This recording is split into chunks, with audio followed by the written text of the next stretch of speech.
Assalamualaikum warahmatullahi wabarakatuh. Perkenalkan, nama saya Ibnu Mausul Arba'in dengan NIM 53050220022.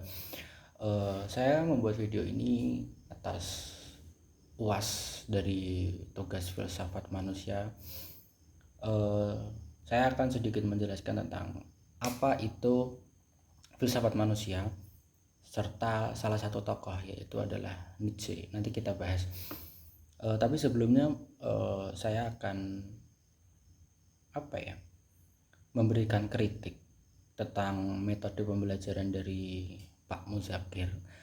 Tanpa mengurangi rasa hormat, metode pembelajarannya sebenarnya sudah cukup bagus karena menulis ya.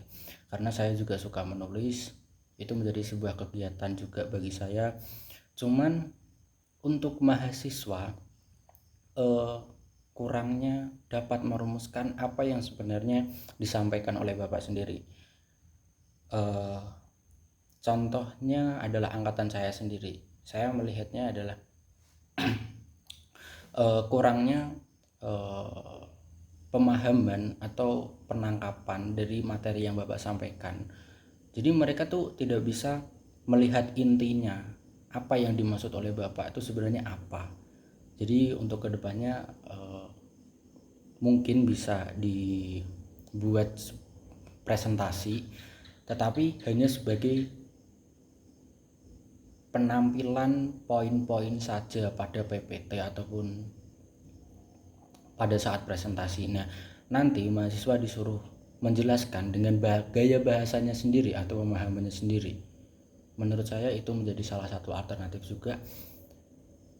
Ya, itu kritik dari saya tentang metode pembelajaran. Kemudian mohon maaf, saya sedikit agak menengok ke bawah karena saya tidak membaca, cuman ini hanya sebagai kerangka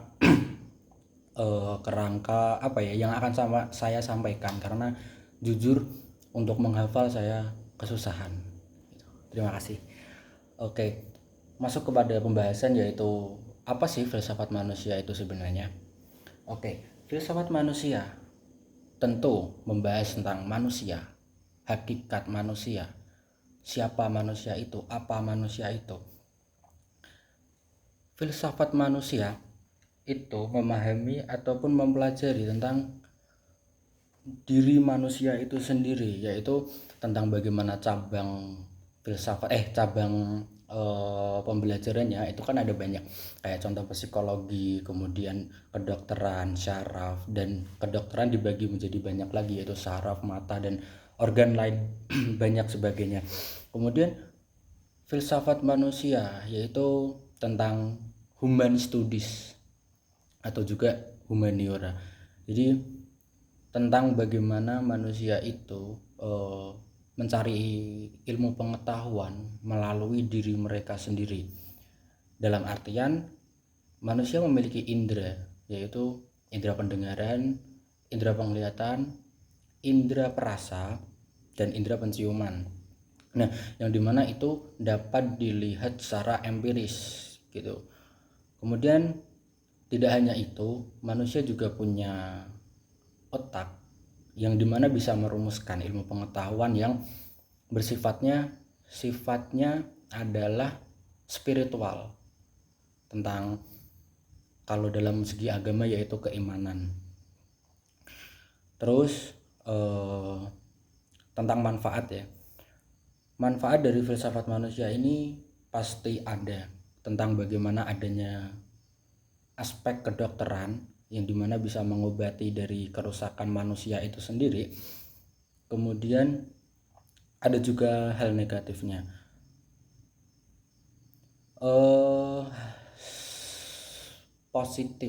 Hal tentang positif adalah ketika seseorang itu mampu merumuskan ataupun mampu berpikir tentang dirinya sendiri, dia akan bijaksana dalam menentukan pilihannya ataupun menentukan tingkah lakunya, dimana nanti akan sampai kepada moral, etika, dan lain sebagainya, yang dimana itu menuju kepada kebijaksanaan dalam pemilihan hidupnya.